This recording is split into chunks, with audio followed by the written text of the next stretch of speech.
Welcome back to Madison Square Garden, where Notre Dame leads the team that shares the number 2 spot in the coaches poll. Connaughton gets the ball from the official, comes on into Grant. Grant driving top of the key. Now he's dribbling to his left, step back three. That last game, against Ohio State, it was a couple minutes left, couple seconds left, and my mind started wandering a little bit, and I think it really hurt me, that this was going to be possibly my last game. 58-52, inbounds pass to Jackson. They mug him, he loses the ball. Smith now drives into the lane, throws it off the glass and in. And suddenly it's a 4-point Irish lead. Grant now, he loses the ball. Off to Smith, and no basket. He got a foul before the basket. Kraft tries the lane. Did he travel? No, gets it inside to Smith. Lays it up and in. Ohio State back on top by 1. Here comes Grant. Grant over the midcourt stripe. Grant drives the lane and gets the ball knocked out of bounds off his body. Back to Ohio State.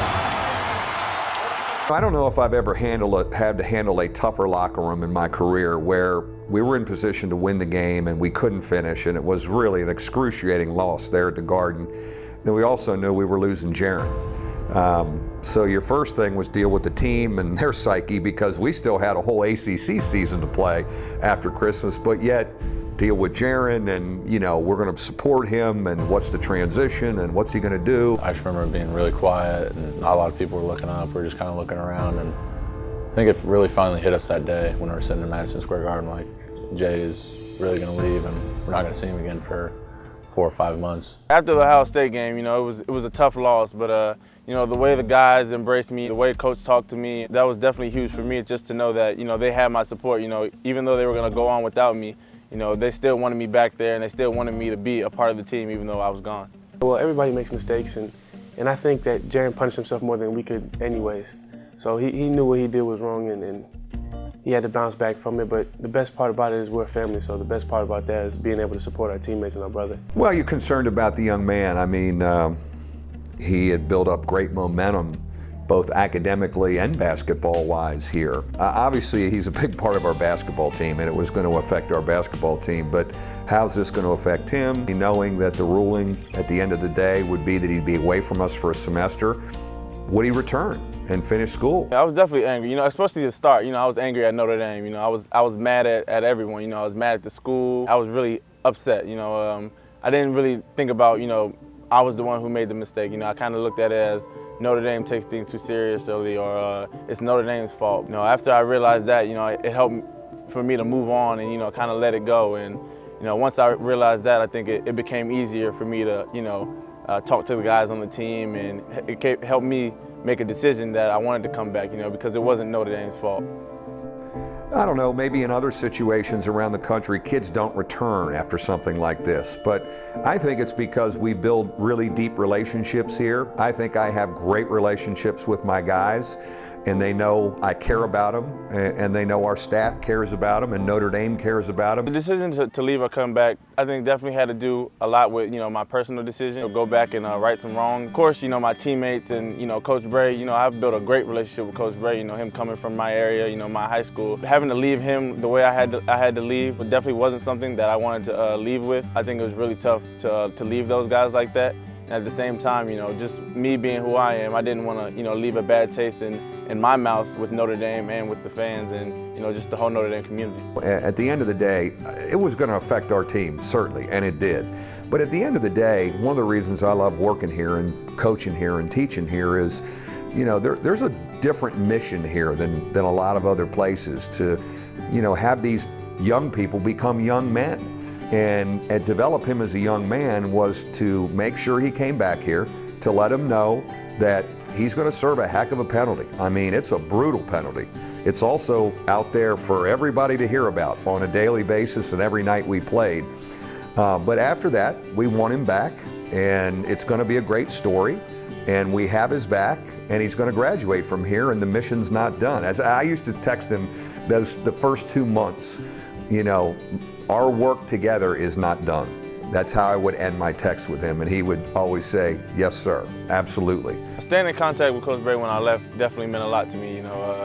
With my mind wandering on, should I go play in the NBA? Should I, take my, go play somewhere else? And then, having him text me or call me, definitely kept me engaged with him and, with the Notre Dame team. And, without him, communicating the way he did, I really don't think I'd be here right now. The time away from Notre Dame definitely made me appreciate it. I was working out, with a lot of family members and traveling a little bit. I thought he and his mom came up with a great plan. He spent about 3 weeks with Horace Grant, his uncle, out in California. He spent about 2 or 3 weeks with his grandparents in Wichita. He spent time with his godparents in New Orleans. So he kind of moved around. My mom played a huge role. Obviously she wants me to come back and get my degree, but she wasn't all stuck on that. She looked at the options, weighed the options too of maybe me leaving and go and play professionally. But at the end of the day, she was behind me whatever I wanted to do. One of the things I asked him to do was email me after every game his thoughts on the game. And I have a stack of emails, for example, after the Maryland game. Coach, thought our guards could have been a little better defensively, too many turnovers in the second half. I mean, he has a very high basketball IQ. He had some insights that we as the coaching staff didn't have, that I used. And so it also was a way of keeping him engaged with us. Well, emailing Coach after the games definitely kept me engaged. It was pretty easy to do because, I love the game and I love, analyzing the game, but at the same time it was pretty tough just because, I wasn't being able to telling them the things that I wanted to do, I couldn't do because I wasn't out there. But, just being able to talk to him about the game, see the game from a different view definitely helped me out. I text him probably at least twice a week, probably. We stayed in contact. I just make sure I know what he was doing, just checking in on him, see how he was doing.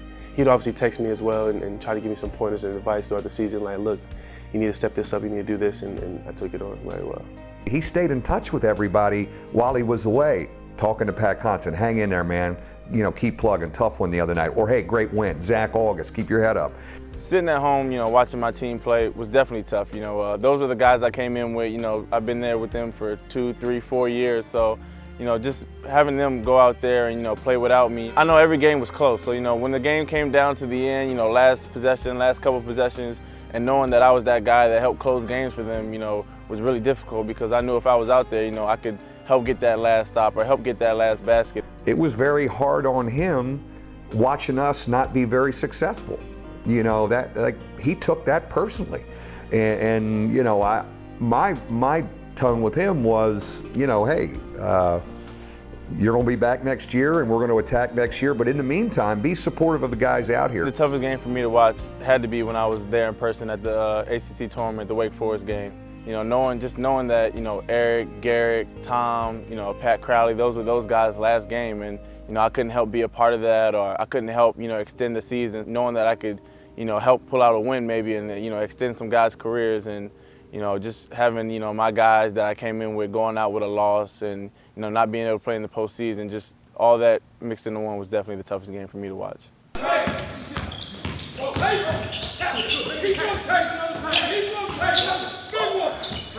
I was excited to get back on campus, to be able to get back with the guys and the coaches and just to be on campus and to be back with everybody felt good. When he came back the first weekend, we did some team building things, and I think we needed to air out some things, and we did, and we aired them out very openly and honestly in our locker room. Because I remember Jay coming back in the summer, we had our first practice, and we really got well. Jay had great talk in practice, and really everyone still listened to him, respected him. No one really kind of shied away from him. He was still the same guy, and I think he's becoming a better leader every day. It was great. I mean, Jared, that's my boy. JG, that's my boy. Yeah, it was great to finally have him back on campus.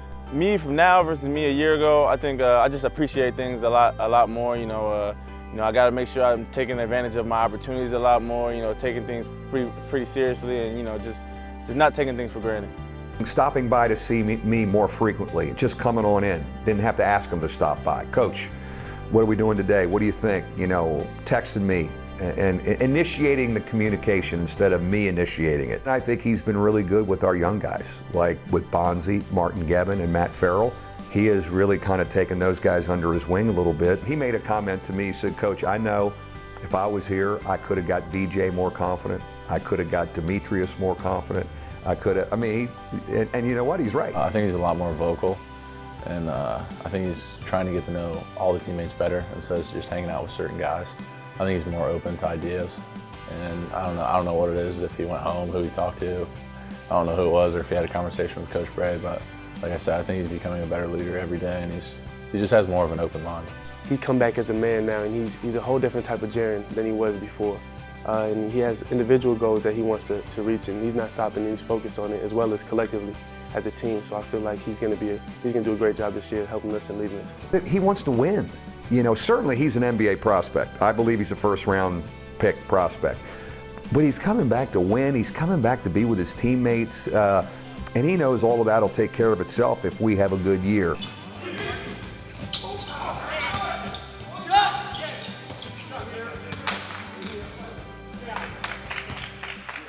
Notre Dame fans should expect to see a lot from me this year. You know, Coach Bray tells me, I don't have to make up for last year. This is a new season, but in the back of my mind, this is it for me. So I'm giving everything I got, and I'm trying to get our team back to where we were, and even beyond that point. We would talk about this at Armando's, the barbershop down the street. They would ask me, they're like, "How's Jerian looking? How's Jerian looking?" I'm telling them that he's a whole different type of Jerian, like I mentioned earlier, and be prepared to be amazed because he's a lot he's focused on. He's determined to get a job done.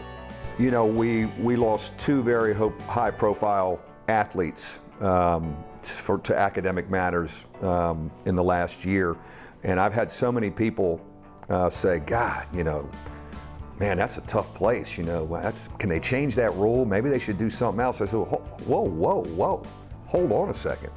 That's who we are at Notre Dame, and we're really proud of it." And what's great about both those young men, they never wavered wanting to come back here and understood, I've got to be a better person. I'm going to be better when I come back. I'm not going to be embarrassed. I'm not going to run from it. I'm coming back to set things right. I think it speaks volumes to the mission of this place, our commitment to educating the total person, and we're not using them as athletes. If we were, both those guys would have been around and maybe only been suspended a game or two. I love our mission and our philosophy, and our guys understand it here, and I think both young men that have come back are great stories, will be great ambassadors for us, and we'll look back when they're adults and they come back to reunions and go, best thing that ever happened to me. I can definitely see that. I'm a type of believer that everything happens for a reason.